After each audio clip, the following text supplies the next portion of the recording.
ಈ ದೇಶದಿಂದ ಮಕ್ಕಳ ಮನಸ್ಸಿಂದ ಯಾವಾಗ್ಲೂ ದೂರನೇ ಇರ್ತಾನೆ. ಅಪ್ಪ ಅಂದ್ರೆ ಬಹಳ ಕೆಟ್ಟವನು, ಬಹಳ ನಿರ್ದಯಿ, ಏನೂ ಕೊಡಿಸದವನು, ಕಠೋರ ಮನಸ್ಸಿನವನಾಗಿರ್ತಾನೆ. ಅಪ್ಪ ಅಂದ್ರೆ ಮಕ್ಕಳ ಕನಸಲ್ಲಿ ಬರುವ ಬಲೂನು ಮಾತ್ರ. ಅಪ್ಪ ಅಂದ್ರೆ ಹಣ ನೀಡುವ ಯಂತ್ರ ಅಷ್ಟೇ. ಅಷ್ಟ್ ಕೆಲ್ಸ ಆದ್ರೆ ಆತನ ಉಪಕಾರ ಮುಗಿತು. ಈಗೆಲ್ಲ ಇತ್ತು ಯಾಕ್ರಿ ಅಪ್ಪ ಸತ್ ಮೇಲೆ ಮಕ್ಕಳ ಹೃದಯ ಕುಗ್ಗುತ್ತೆ? ಯಾಕ್ರಿ ಮಕ್ಕಳ ಕಣ್ಣಿಂದ ನೀರು ಬರುತ್ತೆ? ಯಾಕ್ರಿ ಆ ಮಕ್ಕಳಿಗೆ ಅನ್ಸುತ್ತೆ ಇಡೀ ಭೂಮಿಯೇ ಕುಸಿದ ಹಾಗೆ? ಯಾಕ್ರಿ ಅನ್ಸುತ್ತೆ ಆ ಮಕ್ಕಳಿಗೆ ನಾವೇನೋ ಕಳ್ಕೊಂಡ್ವಿ ಅಂತ? ಯಾಕೆ ಅಳ್ತಾರೆ ಅಪ್ಪ ಸತ್ರೆ? ಯಾಕ್ರಿ ಹೆದರುತ್ತೆ ಆ ಜೀವ ಅಪ್ಪ ಹೋದ್ಮೇಲೆ? ಕತೆ, ಕಾದಂಬರಿ, ಕವಿತೆಯಲ್ಲಿ ಎಂದಿಗೂ ಇರದ ಅಪ್ಪ ಪ್ರತ್ಯಕ್ಷವಾಗಿ ಇರದೇ ಇದ್ದಾಗ ಯಾಕ್ರಿ ಹೀಗೆಲ್ಲ ಮಕ್ಕಳಿಗೆ ಅನ್ಸುತ್ತೆ?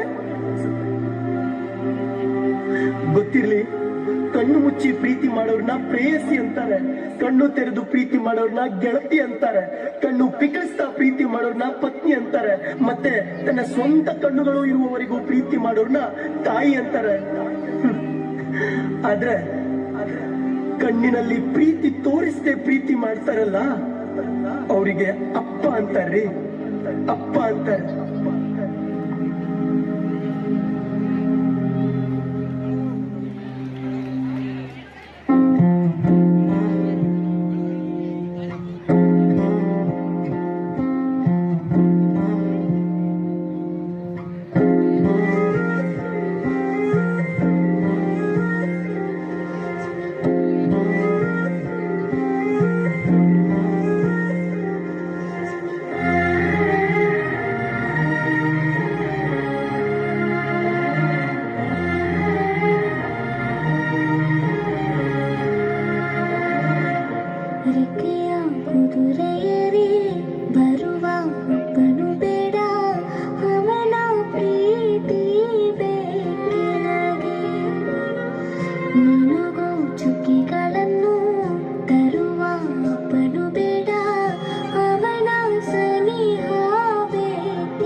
ಬೆರಗು ಮೂಡಿಸೋ ಜಾದುಗಾರ,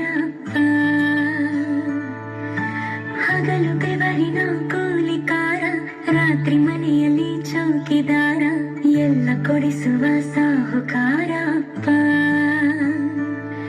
ಗದರೋ ಮೀಸೆಕಾರ, ಮನಸ್ಸೇ ಕೋಮಲ, ನಿನ್ನ ಹೋಲೋ ಕರ್ಣ ಯಾರಿಲ್ಲ.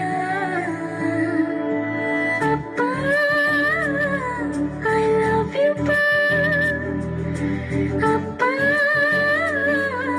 ಐ ಲವ್ ಯು ಪಾ, ಅಪ್ಪ ಐ ಲವ್ ಯು ಪಾ, ಅಪ್ಪ ಐ ಲವ್ ಯು ಪಾ.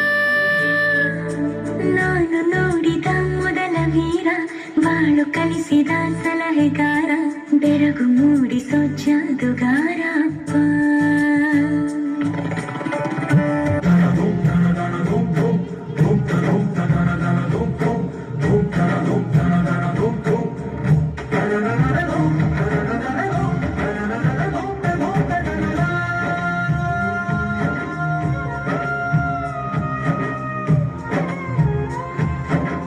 ಬಾಲ್ಯದಿಂದ ಇಲ್ಲಿಯವರೆಗೂ ಎಲ್ಲ ನೋವು ನಲಿವಿನ ಒಳಗೂ ನಾನು ಕಂಡ ಲೋಕವೆಲ್ಲ ತಾಯಿಯೊಬ್ಬಳೇ ನನಗೂ ಒಬ್ಬ ತಂದೆ ಇರುವ ಕಾಣಲಿಕ್ಕೆ ಬಂದೇ ಬರುವ ಎಂಬ ಕಥೆಗೆ ಒಪ್ಪಲಿ ಹೇಗೆ ಬಂದ ಕೂಡಲೇ ಜೊತೆ ಬಾಳದ ಅಪ್ಪನ ದ್ವೇಷಿಸಲೇ ಜಗ ಮೆಚ್ಚಿದ ಅವನನ್ನು ಪ್ರೀತಿಸಲೇ ಕಣ್ಣಲ್ಲಿ ಕಣ್ಣಿಟ್ಟಾಕ್ಷಣವೇ ಕಣ್ಣೀರಿನ ಹನಿಗಳೇ ಹೇಳುತ್ತಿವೆ ನನ್ನ ಹೆತ್ತವ ಒಬ್ಬ ದೇವರು ನಾ ದೇವರ ಮಗ ದೇವರ ಮಗ.